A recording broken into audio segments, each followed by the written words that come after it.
Good morning and welcome to my YouTube channel. It's your girl Misha Nicole and you are here in Frolection. Welcome, welcome. Please have a seat, put your feet up, get your bonnets, get your hair scarves, your hair wraps, your do-rags, get all of that. Get you a hot cup of tea or whatever you want to put in it and get comfortable. We're here. We're going to chat about some things together and I really look forward to connecting with you guys. So, I'm a graduate student. I am a creative. I love art, writing, reading. Oh my God, if you would like to add me to your mailing list for books, call me. I'll answer. As long as you're not a bill collector. But you wouldn't be a bill collector if you're calling me to send me a book. Okay, I digress. That's a little bit about me. You guys will get to know me over time. If you've seen my first video, I'm a bit of a goof. I was peeling a nose strip off my nose for like 6.5 minutes and practically crying. My introductory video, which has appeared on Twitter, was just me introducing myself and the topics that I would like to cover. So, on that note, we're a little bit into October. It's October 4th. There are 31 days. We got a ways to go. October may go by fast for some and slow for others, but I just thought I'd let you guys know that October is Emotional Wellness Month, Eat Better, Eat Together Month, Health Literacy Month, and National Depression Education and Awareness Month. So those 4 topics really, truly of the longest list of topics for holidays for this month, you could say, really stood out to me in my life, and they really spoke to me, so I wanted to speak to you about them. Emotional Wellness Month. Like, do you truly know that you are emotionally well? Is one of the questions you want to ask yourself. But one may say, what does that even mean? Like, emotionally well? Yeah, I'm good. I'm good, shawty. Like, no. Are you good, though? Like, can you ask yourself that? So, according to HuffPost, there are 7 signs of emotional wellness. Have you ever wondered what it really means to be emotionally healthy? Have you ever wondered how your psychological well-being compares to others and those around you? You're out at some little cocktail hour with a couple friends from work or something like that, and someone comes up to you and they say, "What do you do for a living?" And then you kind of follow up with, "So, are you analyzing me?" So it might be fun and played, but like deep inside, if you feel like, dang, this person is like CEO of the company and I am working this 9 to 5 that I hate, it's going to resonate from you with your energy and your emotional well-being, which would probably be a little low if you felt that way. Another question to ask yourself is, am I emotionally healthy? And are my problems so much worse than what others are dealing with? How am I doing at life? Imagine thinking, ugh, I'm so tired of getting my period. I'm over it. Why should I have to get these? But you're friends with someone who can't conceive a child, doesn't have a uterus, and doesn't have the ability to get periods. Are you really doing worse at life than? But it's not meant to compare you to say, I'm doing better at life, but it's a difference to say, it could be worse, and I should be grateful to receive this annoyance once a month for a healthy, functioning body that can produce a child. So, out of the top 7, there's a list. 1, you treat others well. You view people with compassion. You treat them with kindness. And it's defined as pro-sociality. You're always there to want to lend a hand and help someone in need, whether they're asking or not. Imagine someone just dropped their wallet in a hotel lobby, you're on a trip. It's always this question on social media. Hey, you found a wallet. What you do with it? It's like $1,000 in there. Oh, I'm going to pocket it. I'm not even going to get a wallet back. Or, I'm going to get a wallet back and I'm going to pocket it. Or, I feel uncomfortable trying to give somebody a wallet because it looks like I stole it. Like, the mind frame of a black person can say that, or even anyone of brown descent. I personally would give the wallet back in full cash, but I wouldn't want to give it to someone that I didn't definitely trust. If the individual's ID were in there, I'd be like, okay, let me get on all of the internet stock I can and call Joe Schmo and say, hey, yo, Joe Schmo, I got your black wallet with the picture of your family and your kids and $1,000. Where can I meet you, or where can I send it to? Like, his whole identity in that wallet, and his family, and some cash. Number 2, you like who you are. So when you're emotionally healthy, you feel pretty good about who you are. This means you know yourself, you know your quirks, your strengths, what makes you laugh, and you're okay with who you are on the inside. Number 3, you're flexible. So this is basically meaning that you adapt to situations that life throws at you. You're able to assess this mindfully. You notice your surroundings, your emotions, others' reactions given to the situation, and you factor them all out and decide what the best course of action is.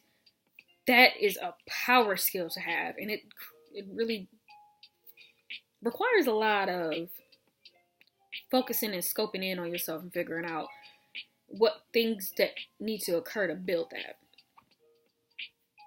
So number 4 is you hold gratitude for your loved ones. You appreciate them. You look at life purposefully, and you don't focus on what you're lacking. Oh my God, I wish I had a house. I am so tired of living in an apartment and paying someone's bills. Well, in the city of Milwaukee, we have a tent central, if you will, of homeless people under I-794 who just received an eviction notice, and they need to have all of their belongings out by October 31st. They reside there. Unofficially, they reside there. It's heartbreaking, but it's real, and it happens all over the country. So you have this apartment. Someone doesn't even have a home. Now someone's being pushed away from their temporary home because of a new project in the city. Are you being grateful? Are you holding gratitude? Are you taking those moments in? Number 5, you are in touch with your emotions. Oh my God.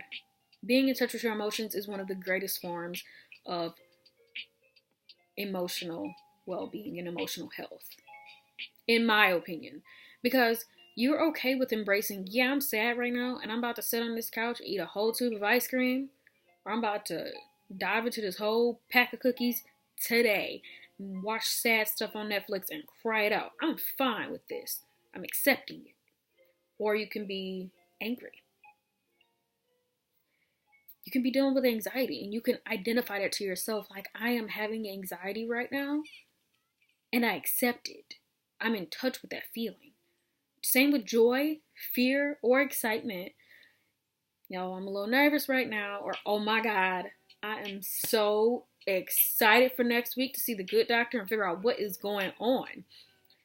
These are all emotions. They're part of normal life.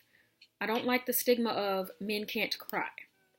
You guys were probably born into this world crying, and you also have probably cried a couple times in different major life events, from maybe receiving some bad news, or, you know, maybe something really bad happened where you were like, oh my God, I lost this basketball game because I sprained my ankle and now I can't play for the rest of the season. I'm really upset, and I'm in my room, got the door shut and barricaded, and cry. That's okay. You're in touch with your emotions and you accept it? Cool. And you cannot deny your emotions. Don't do that. Number 6, you have meaning in your life. So you lead a purposeful life, having passion in something or a mission larger than a meaning to your life. That is so deep. Like, I have hard eyes for people who live their lives and they speak the passion, and you can feel the glow and the energy and the warm embrace that they have for what they're passionate about. And it's freaking amazing. You might care about something really near and dear to your heart, like volunteering at the homeless shelter, or maybe you volunteer at the shelter with pets, the Humane Society. Number 7, the final one, you value more than possessions. So you like experiencing life with maybe some trips or some thriller things like skydiving. You won't catch me doing that. Nope. You like one of those concerts and living in the moment, and you tuck your phone away. You're not taking pictures and videos because you want to post it on all of your social media platforms because you're not truly looking at it if it's on your phone. It's like when you step somewhere and you say, wow, look at this view, and you hold up your camera. It's not the same view. Wow, look at this view. Well, can you see it? Probably not, because you're looking at it from a digital perspective, but what meets the eye is way more, and being in that moment, being in gratitude and mindfulness ties into that well. So now that we've talked about that, again, you can catch that article on huffpost.com, and I will leave it in the episode notes. Eat healthy, well, eat better, eat together month is also this month. When you eat well, you feel better. You don't have to eat 24/7 carrots and lettuce and be a rabbit. You might decide every day at work I'm going to pack a lunch instead of going down to the corner restaurant that I love to eat at. But I will treat myself maybe a few times a month. But sticking to that. And you might be like, wow, I made myself a lunch. I know what I packed in it, and I packed it with intention, and I packed it with care and heart. So once you open up your lunchbox at lunchtime, you're like, ooh, I forgot I packed my favorite guilty pleasure in here. And this is really going to get my day going. Compared to standing in the lunch line, looking at your watch. They're so slow today. And then you get to your desk and you're aggravated because now you don't have time to eat. And eating together, that portion of everything, I think this is great in terms of like cooking with families, cooking with friends, having friends over and y'all cook. Speaking of, I have 2 coupled married friends and we're doing the whole 30. I decided to jump in. No sweets, no sugars. I love me some cookies and I miss them so dearly. It's only day 4. No grains, so no bread, no pasta, no oatmeal, which I accidentally cheated with on my first day, adding fruit and cinnamon and eating it without sugar. I thought I was doing it. I'm like, I'm doing a damn thing. Yes. Nope. Found out yesterday I was cheating. But it was definitely innocent. Health Literacy Month is one of the reasons why I'm doing this episode. And lastly, National Depression Education and Awareness Month. That's what I'm here for. I'm here to talk to you guys about this because it's real. It's very real. I'm going to kick off this episode after I've given you that whole gist with resources for immediate help if you or a loved one or even someone you're connected with in terms of like work really needs help and you know they need help. Later on in the episode, I will discuss those moments where you can kind of identify, how do I know if this person needs help? How do I know what the signs and symptoms of depression look like? I will talk about that with you guys. But first, I want to direct you to NAMI, National Alliance on Mental Illness. Great resource. One of many. You can definitely call the NAMI helpline to find help in your area. It's 800-950-NAMI. You can email them at info@nami.org. And they're available during hours of 10 a.m. to 6 p.m. Eastern Time, Monday through Friday. You can also find help in a crisis by texting them. You text NAMI to 741-741. There's also this really great resource. I don't know if it's through NAMI, I can't remember, but you can be feeling like, oh my God, I don't want to get out of bed. No, I don't want to get on the phone and talk to anybody. I'm just feeling really low, I'm feeling really crappy. You can literally pick up your phone and have a full conversation texting someone back and forth as they kind of help you alleviate that high intense feeling. And it's typically during the hours of, kind of later hours, because that's when the depression can sink in deeper for some. So personal testimony to this whole factor. Almost 2 years ago, so December 2017, I learned that I was dealing with depression. Had no idea that I was dealing with depression. Like, I see ads for this, but I don't get it. Super sleep to the whole situation. And now, more and more, 2 years later, I am learning a lot about mental illness and mental health and mental wellness. But I was so asleep that I was just one of those people providing a stigma to the situation. So when I learned I had depression, this was shortly after being accepted into graduate school and other life changes happening, from me dropping my hours at the job that I had, which was commission based only, which was stressful and very inconsistent, to wiggling my way over to corporate in a call center and 2 months of training. So next to me, there was this woman I sat with on our whole first month of training. She was amazing. She was my work wife. Shout out to my ex work wife. She was great. She was like one of my favorite coworkers ever. She told me one day, she was like, "Yo, you seem really angsty and uptight and all of this often. Like, you ever thought about seeking help?" And I was like, "No." I was used to feeling like that a great portion of my life. Imagine that. Being anxious has its own bubble that I would like to talk to you guys about in another episode. But anxiety will take over 90% of your body. It's like being on the phone with your best friend all day long and your battery just drops. That is what anxiety feels like, because you use up so much energy of being anxious, maybe fearful, worried, nervous, etc. After that, you just feel like a potato, or you feel like being one. It could be a baked potato, a fried potato, a raw potato in a grocery store, a potato in the back of a pantry, a potato with extra ends growing out of it because it's just like, okay, you didn't cook me in time. But you will literally feel really drained after, basically. I was busy doing a lot. I was in a different type of relationship that I had never been in, the dynamic of it. I was juggling my family, that person's family, and all of, whatever they came with. I was busy doing graduate school. I would spend my 30-minute lunches. No, we had 45 minutes to an hour, something like that. I would spend that time doing my work for school.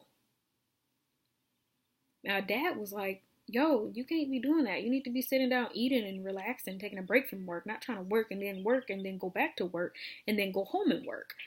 So I didn't even realize that until some time later.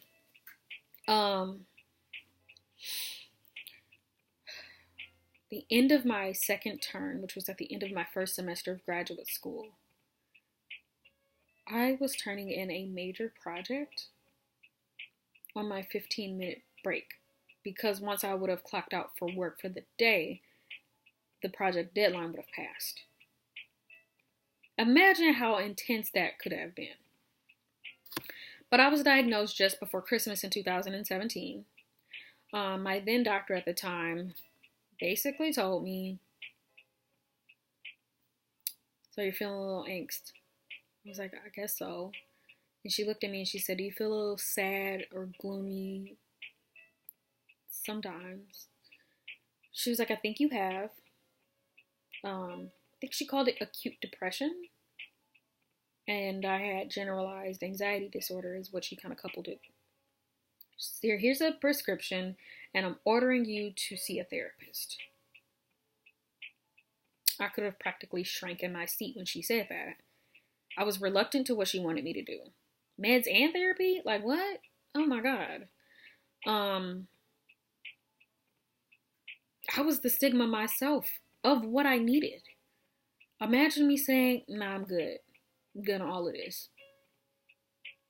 It felt really weird to go back to work after that appointment, because I had so much on my mind after that. I wasn't deep into researching and everything like that. I kept quiet about it. I think I didn't tell my mom for a few weeks. My dad and my stepmom don't really know directly anything that I've dealt with in this realm. And having being a millennial of the late 20s and having parents in the late 40s to early 50s, being a latchkey generation based parenthood, they got a whole little thing of their own. Pull yourself up by your bootstraps type method. You don't need medicine, you need God. Like, okay, look here, fam. First of all, I'm walking out the room. My first therapist, though, when I met her, she gave me this whole preliminary list of questions. And I wasn't honest with her on all of those questions. So, I saw her. There were times I saw her like 2 times a week. Mostly it was at night, which felt soothing to look out the window and to be in this cozy, safe space, safe emotionally and mentally, to talk with her. So it was soothing. And then I would go home after. Like, going home was my focal point. I lost my job because I was dealing with so much depression and anxiety. Well, I didn't lose it. I actually quit. There was a morning after the 2 months of training, just felt like, no, I can't do this. I can't do this. I almost had a meltdown at work when I found out we were having training day after missing like a day of work. I mean, not training day, actual on the phone day. I freaked out. Like, I wish somebody could have taken my blood pressure to tell me how high it went up when I heard that. I called in for work several days in a row after that. And it got to a point where I woke up and I was feeling angst. My heart was racing. I was nauseous. Taking the medication, it was hard to deal with because the medication didn't really vibe well with me. I wasn't eating. I was losing tons of weight. I went from probably 145, 150 to 129. It was really scary to look back at my photos of me in that time and fast forwarding to now. So having depression can lead to adverse effects from weight loss to weight gain and other psychological and mental and physical aspects of your life. So I saw that therapist probably until April. And after going on a week-long birthday road trip in a 3-state destination road trip, my back was hurting. I was like, yeah, I can't. So I left a message with my therapist. I said, hey, I won't be able to come in. Can you call me so we can reschedule? Well, I never heard back from her. So maybe a few weeks later, she sent me a letter. And she basically said, like, hey, hope all is well. Haven't heard from you in a while. You know, need to hear from you by this time in terms of making an appointment. If not, I'm going to close the episode. Well, the episode got closed. At the end of April, my dad's insurance policy dropped me. And if you want to know anything about mental health and seeking help, therapy can be expensive, but it's definitely worth it as long as you have a therapist that you can connect with. Probably at the end of the summer, the person I was in a relationship at the time was telling me, I really think you should go back to being in therapy. I was so reluctant to it. Financially, having to pay co-pays. Like, I also lost another job. Well, I had to quit, and it was in best interest because I called in so much from dealing with insomnia and not being able to sleep all night, dealing with anxiety, dealing with depression. It's a whole whirlwind that drains you all the way. This time last year, actually in November, I had been listening to a podcast. It's one of my favorites. Therapy for Black Girls. It's where I found my now therapist that I've been with for almost a year, and she's Black. So we be in there cracking up and cutting up, and I just say everything. I've always been honest with her. Even the things that feel most awkward, I just say them. I'm hesitant, but I definitely say them. There's no way I'm going back home and then come see you again next week and then keep letting this roll over my shoulder, and it's not going to. So since I wasn't honest with my first therapist and I pretty much took the letter and just stuck it on the coffee table and kind of left it there, There are a lot of people who ask, is it okay to ghost your therapist? Well, if you check out Therapy for Black Girls podcast with your host, Dr. Joy Harding Bradford, she's a licensed psychologist in Atlanta, Georgia. There are episodes about depression and relationships with therapists. She was recently on an episode of The Secret Life of Black Women.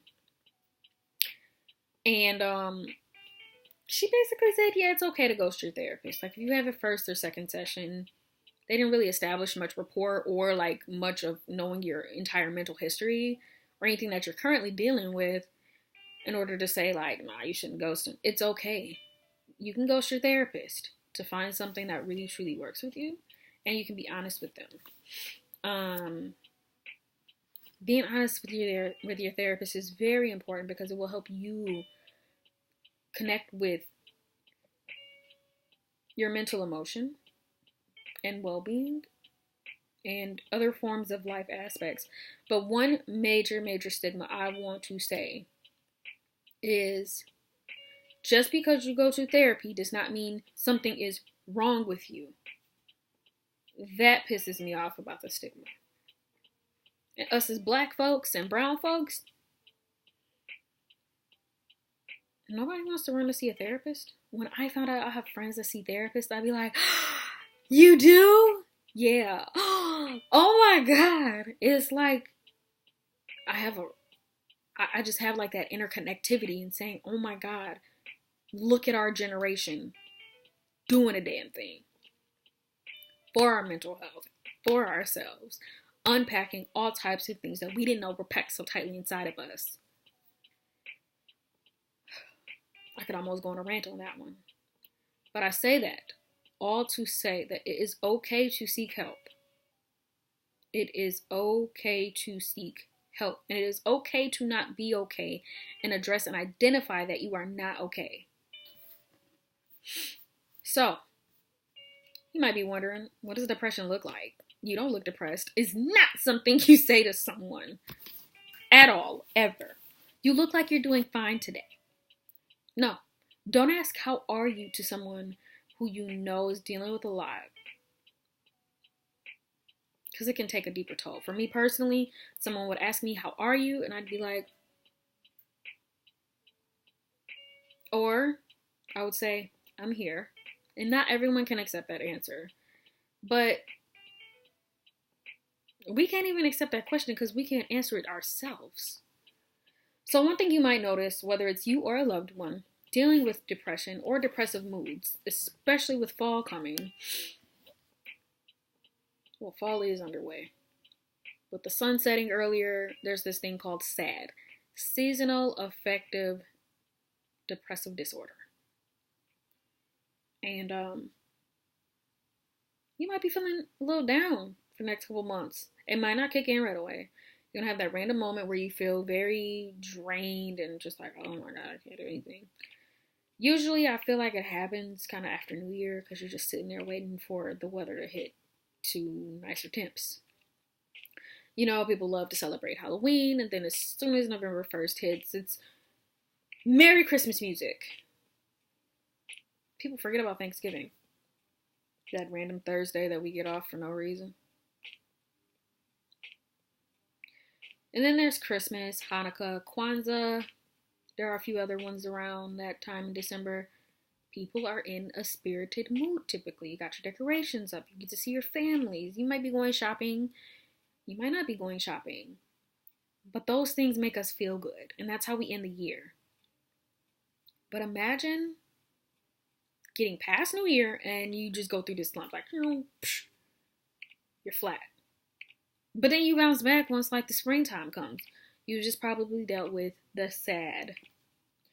So, according to NAMI.org, some only will experience one depressive episode in a lifetime, but for most, depressive disorder reoccurs. It's happened to me so much.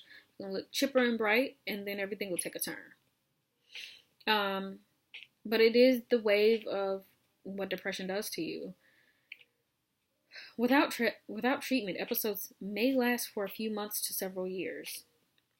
So more than 17 million US adults, which is over 7% of the population, had at least one depressive episode in the past year.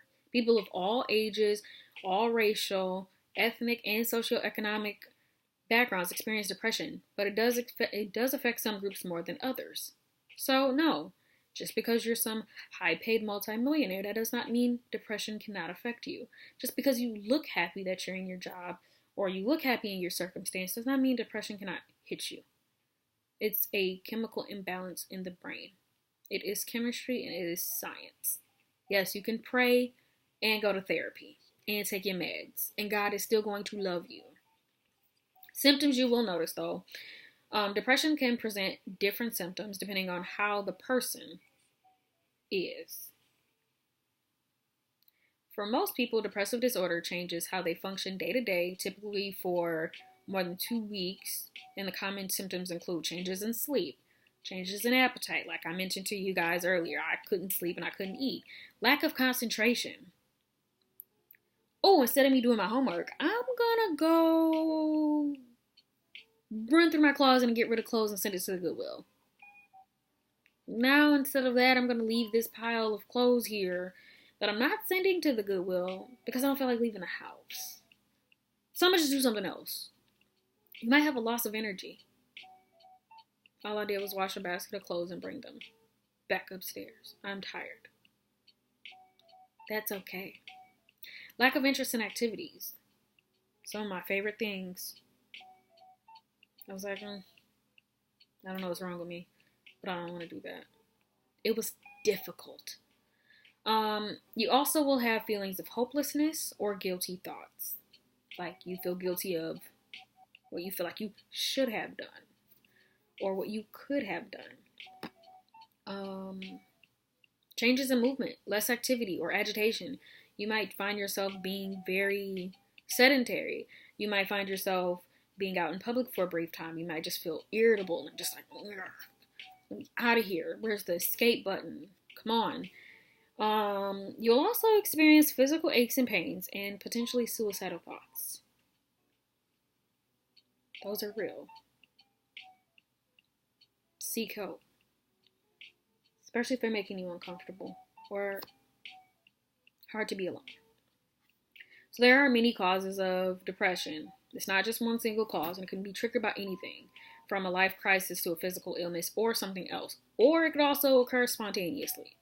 I deal with the spontaneity of it. I'm on top of the world. I see my therapist. I still feel good, but I have what I call the side effect of therapy when I just kind of end up feeling like shit for the next few days. And then something in me bounces me back. So some of the causes could be trauma, genetics, life circumstances, brain changes, other medical conditions, like mental illness, chronic pain, anxiety, attention deficient hyperactivity disorder, ADHD, medical symptoms, hypothyroidism. I deal with that. It sucks. Can mimic depressive disorder. And some medications can cause symptoms of depression. I learned my birth control was a link to the change in my hormones, which actually changed the brain signal of my hormones. And I was just like, oh my God, what can I do? Well, a year and some change ago, my doctor and I put me on a seasonal pack of birth control where I get 4 periods a year. So it always freaks nurses out when I be like, oh, I had my last period in July. Look at the notes in my chart. I get 4 periods a year. Dreadful when they come, because you know they're coming. Another thing is drug and alcohol misuse. So 21% of adults with substance use disorder also experienced major depressive episodes in 2018. I do know someone who drowned their feelings in alcohol frequently. So to be diagnosed, the person must have experienced an episode lasting longer than 2 weeks. Symptoms of depressive episode include loss of interest or loss of pleasure in activities, change in appetite or weight, sleep disturbances, feeling agitated or feeling slowed down, fatigued, feelings in low self-worth, guilt or shortcomings, difficulty concentrating or making decisions, suicidal thoughts or intentions. It's real. Seek help. There are many treatments for depression. You're not alone. This does not make you less than an individual. This does not define you. You are not your mental illness. Yeah, it might be kicking it with you real often, but you are not that. You are in control of what you can call the thing that's hanging out with you that affects your life in multiple ways, but you are not depression. You can do psychotherapy, which is basically cognitive behavioral therapy, or it could be family focused and interpersonal. You sit down once a week or twice a week, or maybe once a month or bi-weekly with a therapist and you talk things out. There's talk therapy, there's play therapy where you could play games, you can do sandboxes and stuff like that. There's a guest on Therapy for Black Girls podcast that discuss play therapy, not only being for kids. So it's great. Medications. There is no shame in having medication.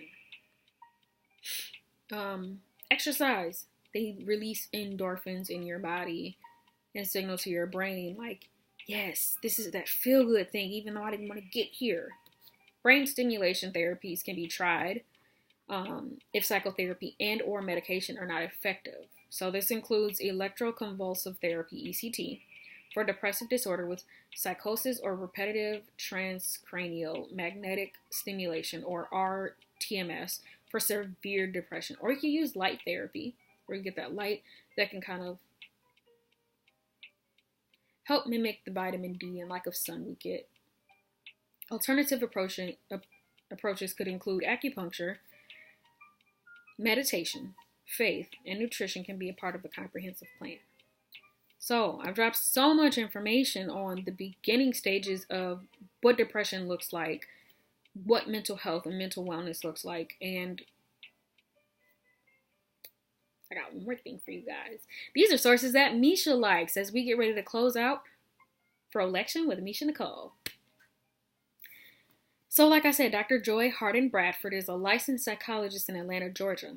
She is the voice behind the Therapy for Black Girls podcast. I love her podcast, okay?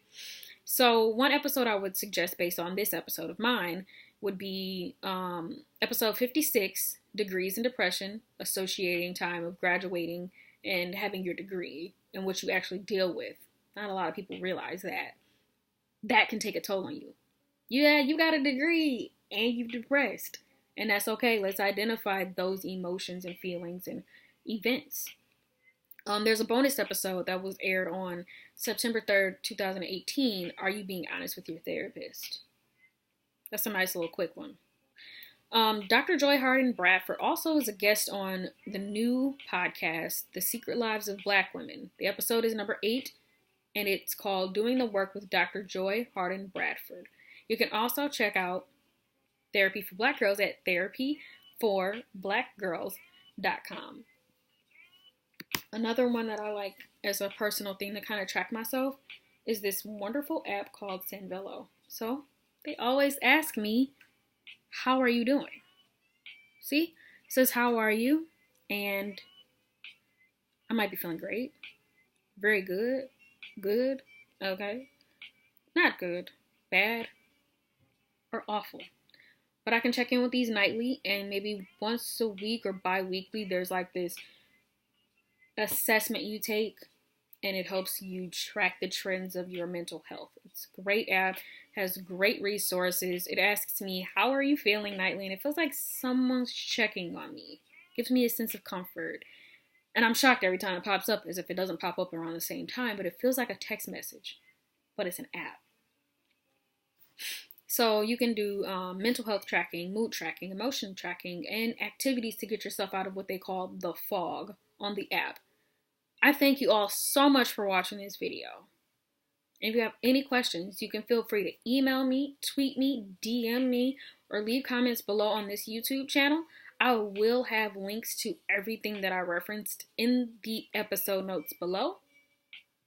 Now all I need you to do is subscribe, like, share, and let's have a conversation. You can follow me on Twitter at Misha Nicole. And that's it. I'm signing out. I'll see y'all next time on Frolection with Misha Nicole. Bye.